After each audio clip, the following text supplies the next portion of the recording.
gross structures when we're talking about bones. This is back to that same PowerPoint. Is how we're going to start to entertain and understand really the physiology of bone based on structure. And it's the same thing. So all this, the stuff we did, I don't have to go over, thankfully. There. God, you guys in the back, it's okay. It's okay. That's why they said far back. You don't listen to me anyway. So provide support, flexibility, resilience, all that stuff. We went over it, where they are. We don't have to do that. I mean, these are little things that you should be familiar with. Where's the hyaline? Where's the elastic? Where's the fibrocartilage? Same thing. You'll see that. You'll obviously see that a couple of times.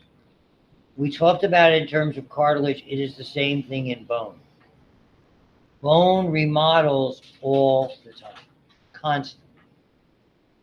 Remember, I put that on basically for you to see when I talked about Wolff's Law. It's constantly changing, and just as you're changing the activities you do as you get older, like I have, if anything, if you're more active, it changes the way you utilize it. You'll see it thickens more when you're using it more, thins when you're not. My bones are probably denser than they were before because I'm much less sedentary than I used to be, thankfully. Okay, and all of that. So appositional is basically shape modifications, elongations, interstitial. When you have mature bones, it's a whole lot more about appositional growth. Unless a bone is broken, then we deal more with the interstitial. Maybe okay, so it's interesting. And I'll tell you all about that stuff. I have a lot to share with you about bones. It's one of my favorite areas to discuss. So, and again, this is why I made the point. A lot of the cartilage, like in your ribs, the costal cartilages that we talk about in respiratory, they become somewhat, but there's cartilage that just becomes bone with aging. It makes it more difficult to breathe. That magnifies why elderly folks are so much frequent. The most common infectious disease they succumb to is pneumonia. It's already problematic for them breathing because their chests are more difficult to expand. So, I mean, it's little stuff like this where it's applicable to understanding. So, I mean, you got to be watchful with your older relatives. Start looking at stuff like that. You understand that that's potentially problems. We talked about all this type of stuff. You can look over that as well as I can. The skeleton, again, that's lab. Our study of bone principally is going to be about long bones. That's where you understand bone physiology.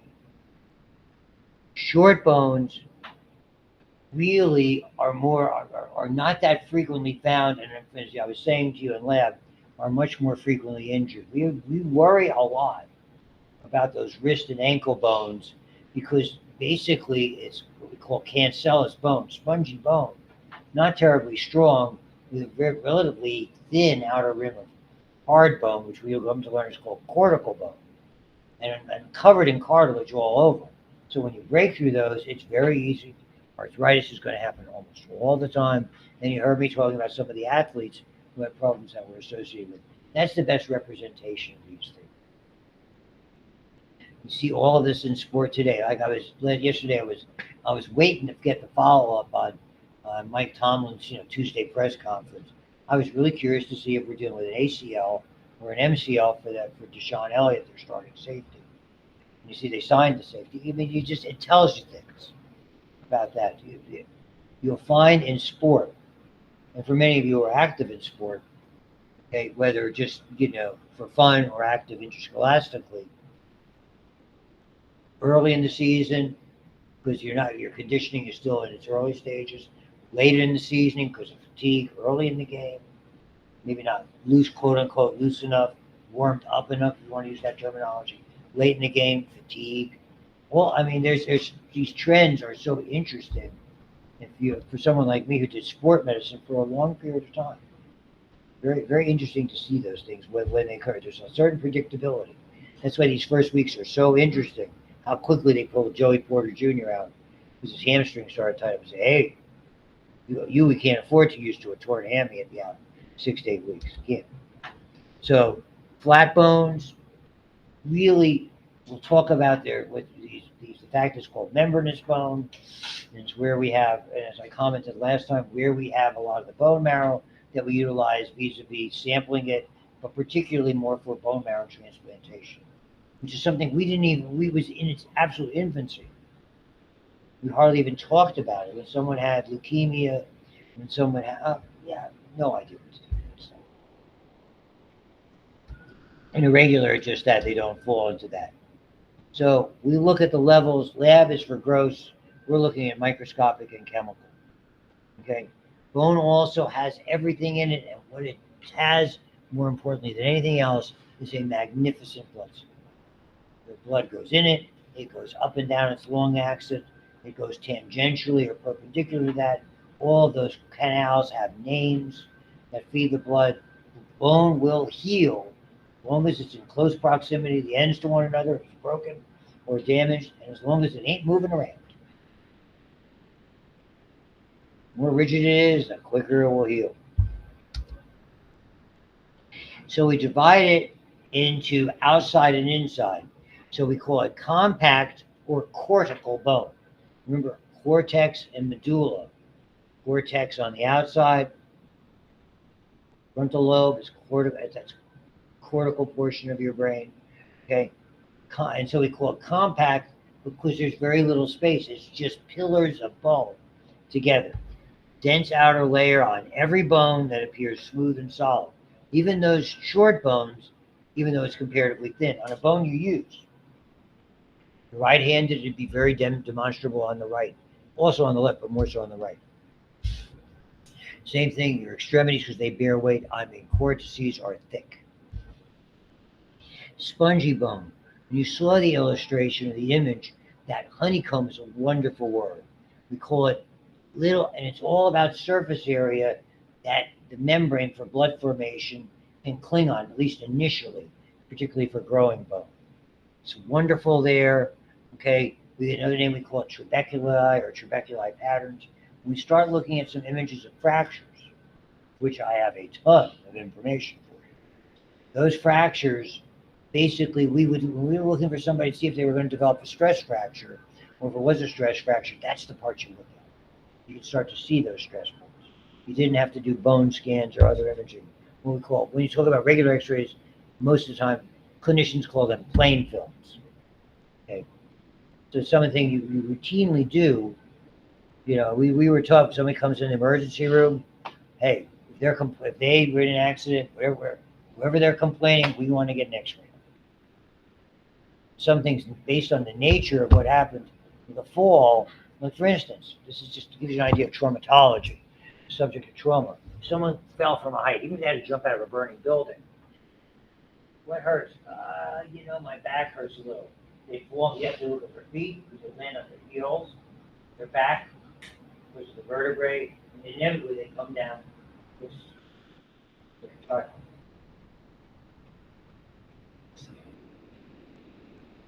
I had the dubious privilege, because they were such a big pain in the neck. Our orthopedic surgeons, they just torture you, asking you questions. That's what those of you who are going into medical careers can look forward to. Okay, people torturing you for knowing if you know your stuff. And I mean, but they were the best bone boys in the city, Philadelphia, for a number of years. They were famous for that. Because I got them toward the end of their careers when they're in their 50s and 60s. So spongy bone, trabeculi, and again, red. When they talk about yellow bone marrow, it means it's converted to fat. That's what happens when, all of us, we've effectively reached bone maturity. There may be some variation, as you will see, even some of the guys in this room, you might still get a certain amount of growth that happens. A lot of times, it's very odd. Typically by boys by age, somewhere between 18 and 21. But sometimes it can go a little bit longer. The most famous athlete of those was a guy who was known as the Admiral. He was at the Naval Academy and graduated, I think, in 86 or 88, named David Robinson. He played for one of the five, at least one, if not two of the five San Antonio championship teams in the NBA. Even though he was in the Naval Academy, he was so tall, okay, that they basically let him go after 2 years rather than the usual 4 years. that it would have. He entered, are you ready, as a 6'4" point guard. And then it grew like 9 inches in his first summer. In his first year, he was 9'2", 7'1". With all the skills and all the coordination of a point guard. Nice combination. For you basketball historians, he played against some very good Pitt teams back in the 80s. And indeed, his coach at Navy became Pitt's coach and had a number of good runs in the NCAA. Always coming up short. Here's what trabecular patterns look like. Okay, all these are surface area. Obviously, we're looking at a flat, not a three-dimensional image, but that's what it looks like. And here's cortex, or compact bone. So we call it spongy or cancellous bone, and compact or coracal bone. I use the terms interchangeably, even though you may not necessarily see them on the images that are being projected, that are here. And you can see now we're this is sort of, we're into that marrow cavity here. So why is this side thicker than that side? Okay, it doesn't have to do with someone being right-footed or left-footed, so to speak. It's because your body weight comes down to the head and neck of the femur and is mostly on this side. So your big weight is borne to the medial, toward the midline. So everybody's is thicker. Unless for some reason you're unable to walk, that's a different story. And we can see atrophy or thinning of those areas. This, because it's thicker, we have a fancy name, hypertrophy. Trophy, T-R-O-P-H, means growth. Atrophy without, hyper, excessive, or much. Learn something new every day. So if you were in a cast or had a broken bone or a big splint or one of those removable guys, probably somebody in the room was. For young, healthy individuals, if you take the x-ray, you'll see some evidence of atrophy. But as soon as 2 to 3 weeks, you couldn't tell. The hardest thing I had to do with treating kids was keeping them from running around. I had hard casts on them. And they're playing football and basketball. And it's like, you put the cast on and keep them down as much as possible. And anytime my 3 kids were all, somebody was in through 2 or 3 year span, someone had a cast on, because they were all into different kinds of sports and activities. Every time we were afraid taking the emergency room. I wasn't. They're going to see us there. We're going to think we're abusing our kids. I said, maybe they'll keep them. Believe me, if they took our kids, guess what? Next day, here, please. We admire the fact that you haven't pulled your hair out completely right now. Nevertheless, short, irregular, and flat bones, okay, not so much short, but the fancy name is diploe. It's like a sandwich, and it's really more in flat bones. Irregular can have bits of both. Short is an oddball in itself because of it's not, the flat bones, it has spongy, and it's not the way I would phrase it. It's just the way they have defined it there.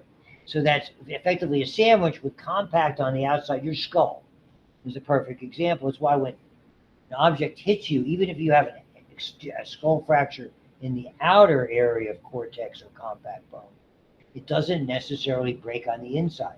It's a very interesting arrangement from a standpoint of being able to withstand trauma. It can sometimes bend to the inside. That can be just as bad. You'll hear the term depressed skull fracture. So it's surprising. I mean, skull fractures, be so careful with, particularly in sport. We tend to dismiss them. And a lot of that sort of blends into all the concussion stuff and the CTE, the chronic traumatic encephalitis or encephalopathy. Itis is inflammation. Apathy is condition of. And so, I mean, we're seeing in a lot of athletes, and football is certainly the poster child.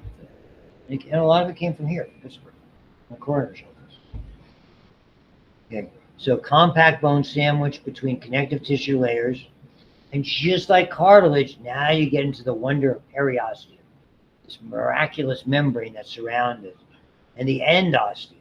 So there is membrane on the inside and on the outside. The ones on the outside, just like in cartilage, are much more important for growth, healing, relationship to fractures, extraordinarily painful and sensitive. That's where most of it is. The interior of the bone does not have a lot of pain. Okay. It does contribute to healing, but it's not essential for healing. So bone marrow is scattered throughout, spongy bone.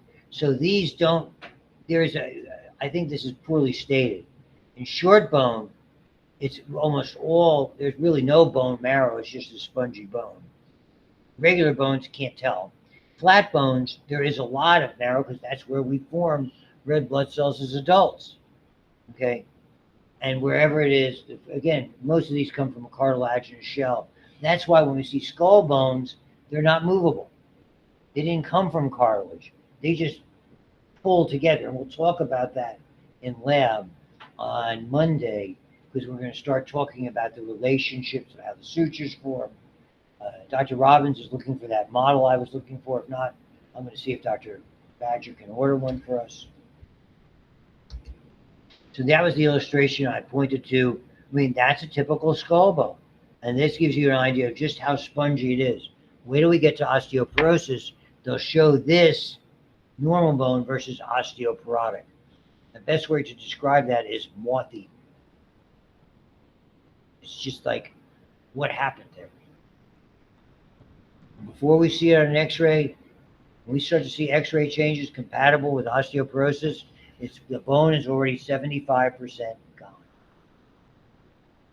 That's the trouble. There are better ways to assess. There's scans that are more sophisticated now that we can assess osteoporosis that they did not have when I was in practice. You had to kind of judge by x-rays, and most of the time you got it when it was too late. You were always starting to see fractures and things like that. So we talk in terms of bone, and we always use the example of the long bone, because it really gives us an idea of both types of bone, cortical and cancellous, much better than cortical. So it starts almost cylindrical. So that shaft area is called the diaphysis. Time goes on, eventually we begin to see some changes at the ends. Use the prefix epi outside of like epidermis, epiphysis. So again, we use directional terms anatomically. So proximal and distal epiphysis, medial and lateral. Well, epiphysis, epiphyses. It's good to know. Goes occupy, fish, sheep.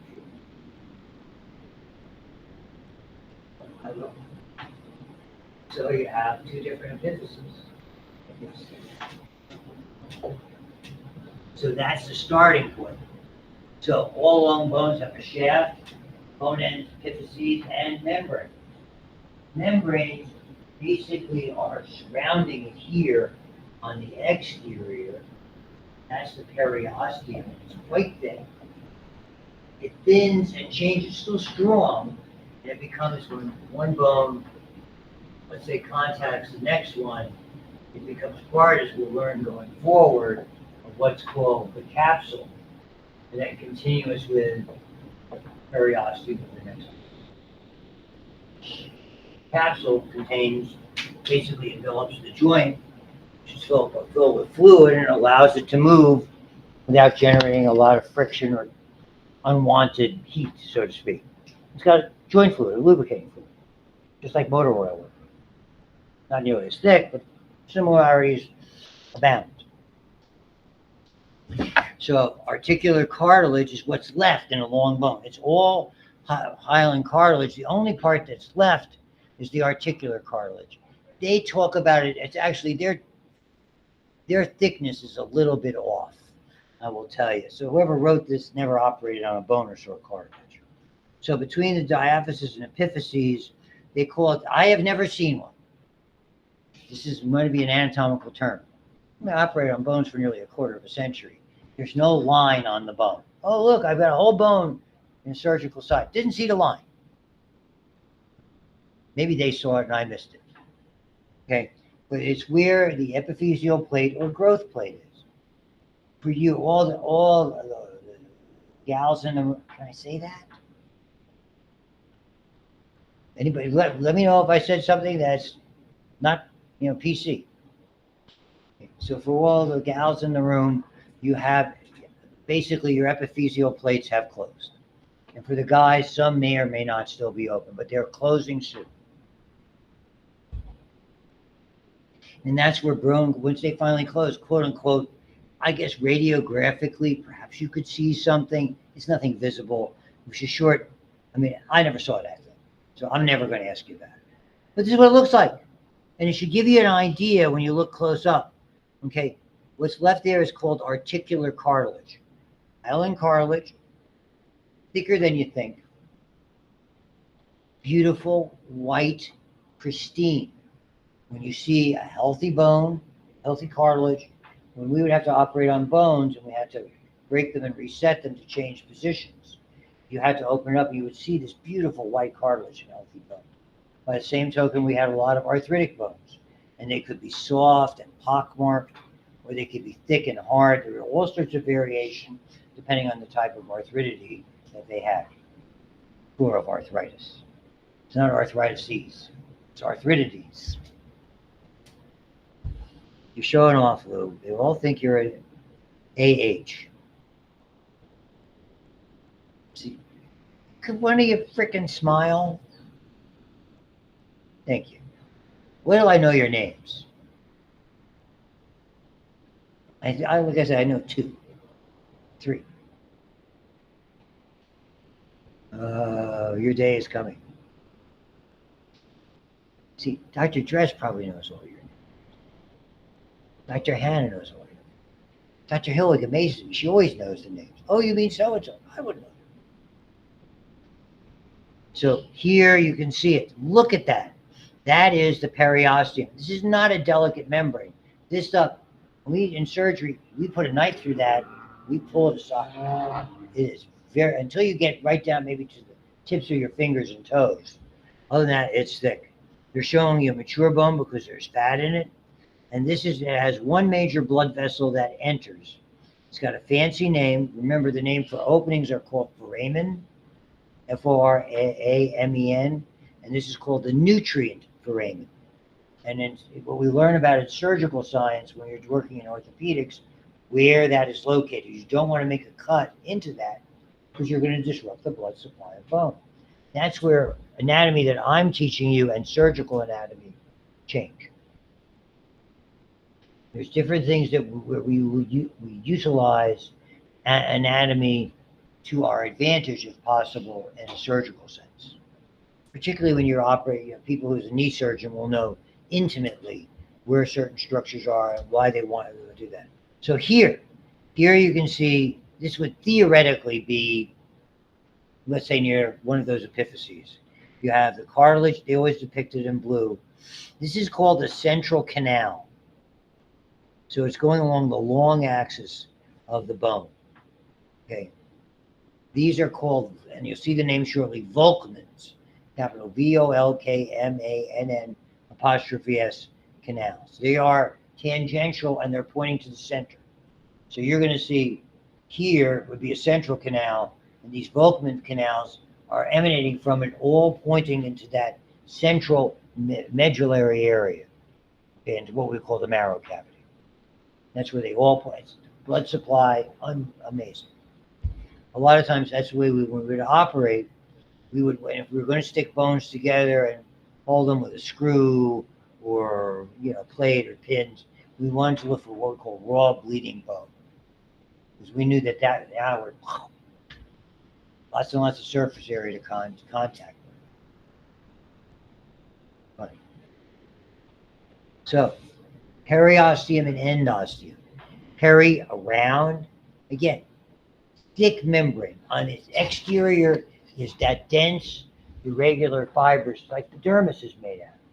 So if you had drawn, and again, this is the outer layer, dense, with irreg, CT, and the inside is going to be a lot more delicate and it's going to have loose areola. And what it's going to be attached to are those wonderful cells. You're going to have those bone precursor cells that can become osteoblasts, the chemical signals. So the fibrous layer, the interregular, and the osteogenic layer, flooding the bone, basically next to the bone. Primitive, they call osteoprogenitor cells, become osteoblasts. Give rise to most all. The one bone cell that we'll talk about is really a hybrid, white blood cells. And it's not in the same category. It's called an osteoclast. Clast means to break down. And really what this is a sort of a cell of multiple white blood cells, basically macrophages, that respond to chemical signals and are, remember that they play an important role in remodeling bone, big oblong fracture. So if we got a fractured bone, there's no sharp ends, microscopically, all the bones broken up, it's useless. We gobble it up and lay down.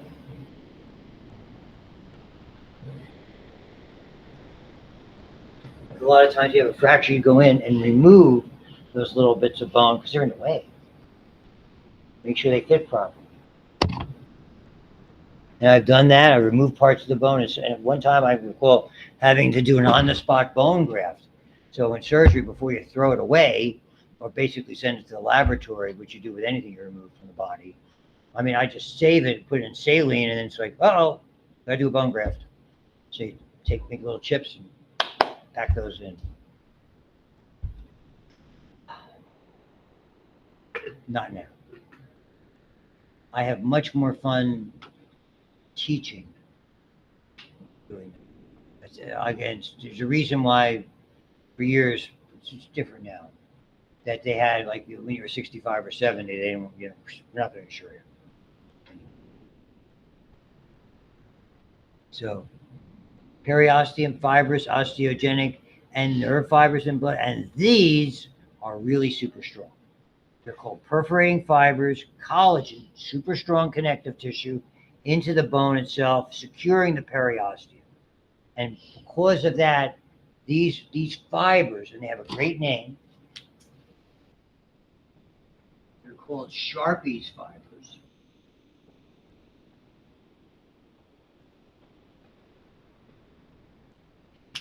Secure this stuff. They secure tendons and ligaments. You have no idea how powerful that is. And on the interior, all that neat, how should I describe it? All that little nooks and crannies, they have a very delicate amount of connective tissue with some of those osteoprogenitor cells covering the trabecular spiny bone or spongy bone. And they aren't that abundant, and they don't play as much of a major role in bone healing. I don't know what the textbooks are going to say. With the PowerPoints, I learned a lot about bone. When you operate on bone, you'll learn a lot about it. The vascularity of it, nutrient arteries and veins, very large. There's the nutrient foramen. That's the main blood supply. Down the road, when the bone starts to grow and shape itself, starting in intrauterine phase, starts to bone develop, then we'll get it. So if the main blood supply is here, it does it because of growth plates that typically are here and here, we get the secondary blood supply coming into the epiphysis. Not the same. Those start to occur that we begin to see. I'll give you the anecdote about the fibers as soon as I get to that. So the epiphyseal arteries and veins, nerves accompany them as well, but they're not branches of the nutrient artery. And here's that blow up. These are those fibers, those perforating or Sharpie's fibers. At one time, I had an interesting case, 16-year-old girl who had in her foot, it's not unusual, it's an anomaly. She had an elongated navicular bone. It was really separated. It's very important because it holds up the foot. So she was developing a foot that was never going to flatten out. And so she had this extra piece of bone, and the way to fix it was to remove this sort of extra tail on the bone and reattach this extraordinarily powerful tendon called posterior.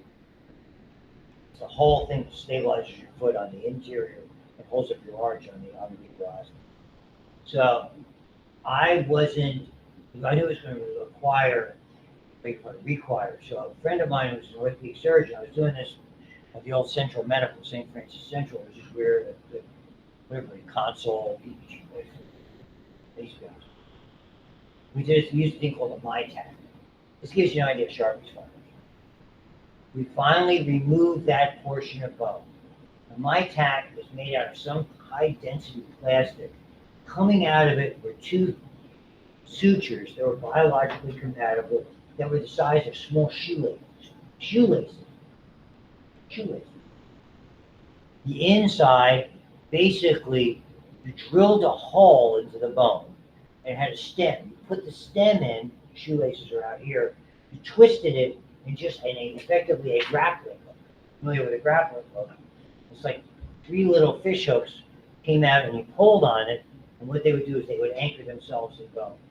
So to take the place of Mother Nature, you had to use a sophisticated grappling hook, drill a hole in the bone, secure it, pull on it, and then sort of crisscross the way you would tie up figure skates. Be able to secure that thing. How's that? How is it? Well, it's huge. We did it inside and out. It was a lot of fun to do. I knew what we needed. I never used one. And I said, I'm trying to remember his last name. I don't think he's still in practice here because he's a couple years older than I am. But he did most of his work there and at a Southside hospital. I don't even know if Southside's still there. It may just be maybe UPMC is an outpatient facility with consolidation. So the red marrow is found within trabecular cavities and that diploid of flat bones, all spongy in newborns. Red marrow in adults in the head and upper neck area of the femur and the humerus. Other than that, it's mostly the flat bones, even some irregular. The hip bone is defined as irregular. The crest, when I said put your hands on your hips, that crest is all flat bone. And that's really one of the iliac crest is one of the areas we access for bone marrow, either to pull it out to sample it or put it in, or the sternum, because they're easy access compared. If you have to cut, there's not a whole lot you're going to get in your way. That's where the anatomy comes from. We call it surface anatomy. Landmarks and things like that tell you where to do things. So, I mean, you'll see a lot of that. I mean, and there's a lot of good, you can see, I'm sure you can find a lot of that stuff on YouTube and things like that if you're interested in it. And this is what we did with bone marking. Cells. 5. The osteogenic cell, which is really a variation of the fibroblast. Fibroblast, chondroblast, osteoblast. Why? Who knows what triggers that? If we know one day, maybe we'll be able to regrow things. Bone's funny. Bone's pretty good.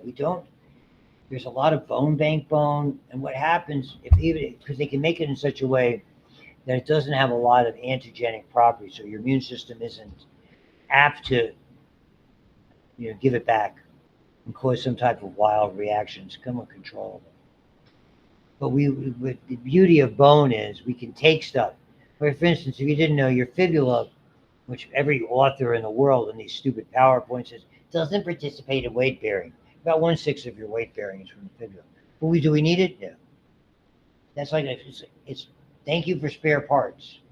Take it out as a strut.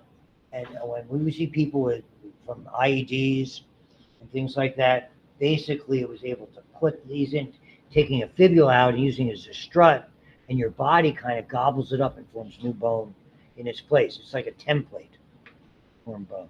So it's wonderful things. And there's also bone bank bone that can be used. There's lots of stuff that's available. So osteoprogenitor cells that will morph into osteoblasts. Again, blasts are busy. They make matrix, they make collagen fibers. Osteocytes, when they're not done is the wrong term, but when they're in their less active, just baseline functions. Lining cells, which we don't know a lot about, okay, and the osteoclasts, which are not in this group. So the progenitor cells, mitotically active stem cells, in the periosteum and endosteum, much more abundant in the periosteum. When stimulated, what stimulates them? I mean, when there's a fracture, chemicals released will stimulate. When the periosteum is elevated, it will stimulate. Anything that damages that, that's where the pain comes from fractures. And some stay that way. Last, and see, before it was called osteoid. Again, the OID suffix means it's like bone, but it's not. So the oid means it's not. Okay, so it's similar, but not the same. It's unmineralized. So osteoid has the collagen, it has the proteins that attack the calcium. Okay, 90% of the protein is collagen, and they're very, very active and mitotic. We're making more of them until we repair the defect. The bone is growing, they're more active. Just logical things for that. Post-operatively, and they're showing you some pictures of what they look like. There's not a lot to glean. I think when they mature, okay, we see the enclosure. Again, it's more of an optical illusion. It's not like there's space, but so we call it a lacuna, but that's where they are unless they're needed to convert, and they're very versatile. The bone matrix responds to various pressures on it. We'll get more into that. Mechanical stimuli or weightlessness. And what happens, they basically they're fascinating. So when we look at bone, I'll get back to it. This is what here's the osteoblast again. This is the osteocyte. Imagine that there's matrix uncalcified around that, basically creating this illusion of like tentacle-like projections. So when we look at the classic example of bone, which we'll look at in the last few minutes we have there, what we call the Haversian or Haversian, depends on who pronounces it, Haversin system. They're known as osteons, Osteons. You will see basically blood supply runs up and down and toward the center of the bone, toward the marrow cavity. Running side to side are tiny canals that have a wonderful name, canaliculi, again a diminutive suffix. Canaliculi, where those tentacles are sending chemical and charged particle signals to one another saying, oh, we're getting a strain here, get busy, strain's done, quiet down, signals to other cells to either make bone or break down bone. So they're still active and processing all of those things. That's the beauty of it. It's a living thing, even though people look at those lacunae and go, oh, it's got hollow stuff around it. No, it doesn't. Oh. Doofus. So they aren't dividing then, they can change. Okay. And so they respond to various stimuli, and they communicate if we need to generate more osteoblasts or osteoclasts, which are no relationship, but they're sending signals in a way to activate this sort of nest of white blood cells in a common cell, sort of fusion of white blood cells to gobble up bone. When they go haywire, they make osteoporosis. That's one of the theories behind osteoporosis. And we're going to spend some time with it because effectively everybody in the room is going to have to deal with it in one way, some more so than others. Because I'll bet you everybody in your family has what I like to call the incredible shrinking grandma. My ex, God bless her, was like that. They had a very nice conversation with her Thursday of last week. Unfortunately, her older brother died. No, it was coming. Not quite 80 years old. And when we were married, she was already diminutive. She's 5 feet and a half inch. I bet you she's 4'10" at best. I mean, she's tiny.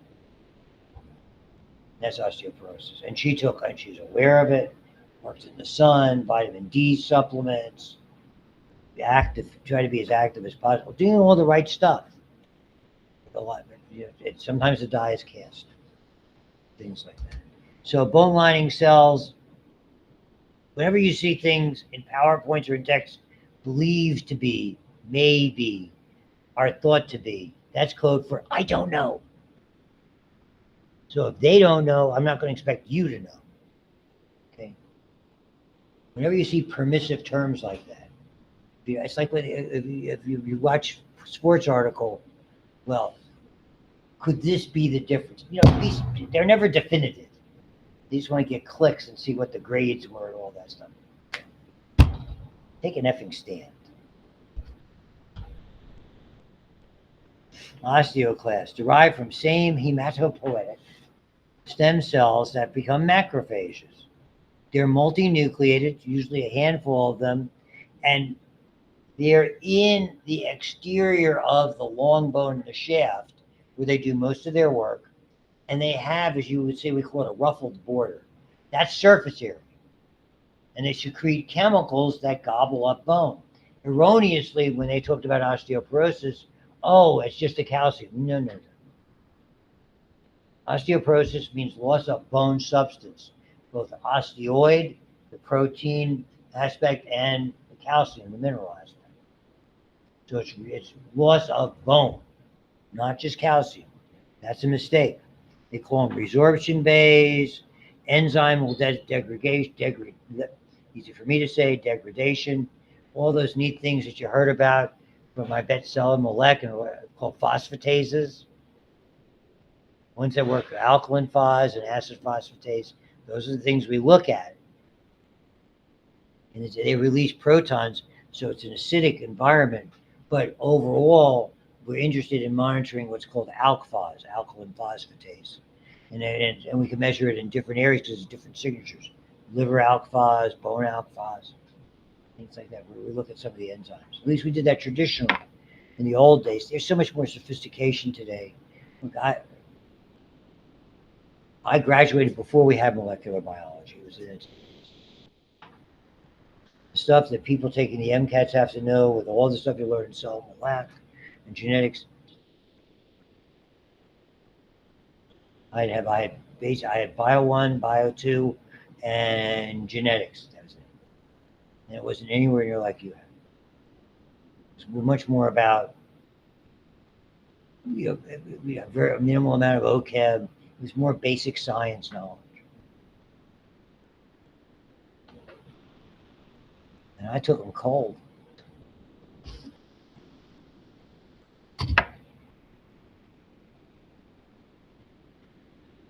I'll tell you the anecdote later.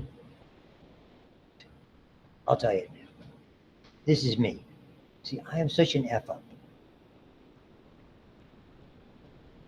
The dean, can I tell you this? At Seton Hall, the dean, the academic dean, wants to see you. My advisor told me. I said, oh no, what did I do now? I'm out. What are they telling me I didn't do? And he, oh, hi, Lou, nice to meet you. I wanted to meet you. Oh, okay, nice to meet you too, Dean, whatever your name is. Okay, I want to tell you had the highest grade, highest score of anybody who took the MCATs from Seton Hall University. I didn't even prepare. He said, what are you going to do afterwards? I said, I was accepted to podiatry school. You know, if you give me a year of graduate school, I can get you into medical school. I said, I don't have the year. My draft number was 146. I could have gone there for graduate in chemistry, easy. Okay, I've been drafted. It went up to 300 in that draft number. I would have been in Vietnam, not in where I was. And the year after that, the draft ended.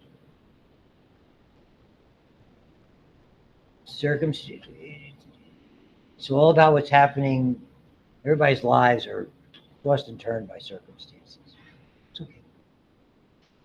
As I'm fond of saying, all roads lead to in my world, all roads lead to Patty Graves, my wife's name. So whatever the confluence of events, we finally got together, albeit when I was 54 years old. Okay, so all of that, the ruffled borders, you can see them there. That surface area, that's important. Here's the lacuna. It doesn't stain. There's stuff in there. It's not like magically in a void. Okay. Here, as you can see, the ruffled border of the osteoclast. That's for surface area. Another thing we call it is lamellar or layered bone. Functionally, the structural unit of bone is called the osteon. The fancy name, I get Havershan, or I learned Haversian. Some people say Havershan. It's a series of canals going up and down, perpendicular, side to side, and layers. I'm just going to show it to you. I'm not going to talk anymore about it. But when you get to that, this is what it looks like. All that.